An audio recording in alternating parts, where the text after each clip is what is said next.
শেখ মুজিবুর রহমানের হত্যাকারীকে যদি বাহির থেকে আনা যায়, তাহলে শরীফ ওসমান হাদির হত্যাকারীকেও বাহির থেকে আনা যাবে। খালি গণতন্ত্রের নাম নিয়ে মানুষকে শান্ত করা যাবে না। মানুষ দেখেছে গণতন্ত্র, যতদিন আল্লাহর বিধানের কথা বলতে লজ্জা পাবেন, দেশে শান্তি আনতে পারবেন না। গণতন্ত্রের পরীক্ষা হয়ে গেছে। সমাজ এবং সরকার এবং দেশে শান্তি শৃঙ্খলা ফিরে আসতে হলে আল্লাহর বিধান প্রয়োগ করতে হবে।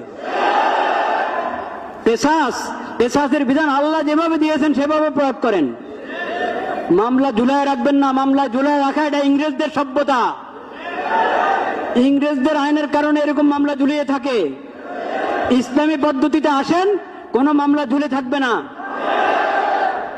ইসলামের দণ্ডবিধি এবং ইসলামের কেসাস যদি প্রয়োগ করতে পারি আমরা সাহস করে, তাহলে ইনশাআল্লাহ সমাজে পূর্ণ শৃঙ্খলা এবং শান্তি নিরাপত্তা ফিরে আসবে। আল্লাহ রাব্বুল আলামিন সেই তৌফিক নসিব করেন।